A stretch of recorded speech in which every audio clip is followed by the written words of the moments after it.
contacts, but nothing, I must say, compares to the contacts of Dr. George King. So let me tell you a little bit about Dr. King. Those of you, some of you know very well about him, and some of you here don't, I think. He was a very, very, by any description, a very unusual person. He was born in 1919. He was brought up in a spiritual household. His grandmother was very psychic, was a medium, and actually, I believe, did sittings for Lloyd George. His mother was a very accomplished woman, a psychic woman, so that his father was a school teacher. He was brought up in that atmosphere.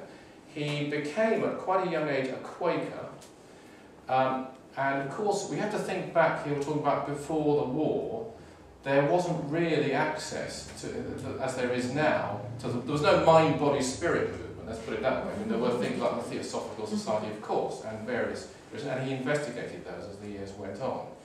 Now, during the war, he was a conscientious objector, because he was a Quaker at the time, but he did engage in the action. He actually was a section leader in the fire service during the Blitz, so he was in the danger zone. And he used there his psychic powers as well to identify bodies. He was a man of action, and he used his abilities in practical ways. Now, after the war, he turned to something which not many people were interested in those days, especially in this country, and that was yoga. And yoga, strangely, those who did know about it, understood it better, I think, than they do now, in one way.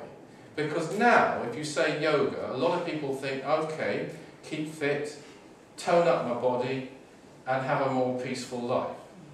And there's nothing, I'm not saying there's anything wrong with any of that. But yoga, of course, is a vast spiritual philosophy.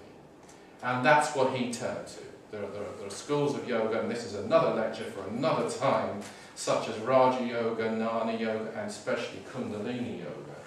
Now, the interesting thing, and I think, as far as I can tell, completely unique thing, I haven't come across this claim from anybody else in the West, is that he practiced these exercises, advanced yoga exercises, for 8 hours a day for 10 years. And considering he worked as well, that doesn't give much time for a social life, or much else. He did various jobs, whatever was needed. He was a driver, he worked as a commissionaire, but his focus was on these exercises. And that's important, because people might say, why was he chosen? Why him? Why not some? It's because, I mean, I'm sure he had a destiny, obviously, and there are various reasons, but one of them is that he was qualified. So when he had the contact that he did have, in the very self-same year as Sir Peter Horsley, actually, only in his case in Maida Vale, he had the contact, and the master he had the contact with was called Aetherius, which again isn't a million miles from Janus. It's interesting, actually, because Aetherius, as a name, which means one who travels through the ethers of space, sounds like a Roman name, because IUS is a sort of Roman ending. And yet, Dr. King always believed and stated that it was a Greek-derived name. And when I was working on a book that Vivian referred to called Contacts with the Gods from Space, which he honoured me. I was sitting with him having a drink, and he looked at me and said, you seem a bit prolific.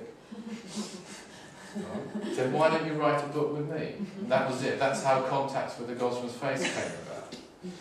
And it was an interesting thing, because I was sort of being, as well, as you would, especially when you're working with Dr. King and for Dr. King, and it turned out to be the last book of his that was published in his lifetime. And it was his book, by the way, not mine. I was just lucky to be involved in writing a lot of it for him, but it was his book. But at one point, I was sitting over the road, and I felt kind of guided to go to the Fulham Library. And gosh, I think a lot of people get guided to go to the Fulham Library, I imagine. But anyway, I ended up, and I didn't really know what I was looking for, and I sort of went over to a shelf, and there was a book that I was guided to, and it turned out to be a book whose name always eludes me, but Mark knows the name. Mark? Pardon? Theogony. Theogony. One of your favourites? Theogony. The author being Hesiod, who I think lived in the 8th century BC, I believe. But what it is, it's a compilation of Greek gods and archangel or divine angelic beings of theogony. And one of the most prominent of these was Aether. And obviously the Romans would add RUS probably. Sometimes referred to as Aetherius as well, but he is the god of the celestial regions. And Dr. King, I phoned Dr. King and told him, and he didn't know that. He didn't know Hesiod's theogony any more than I did.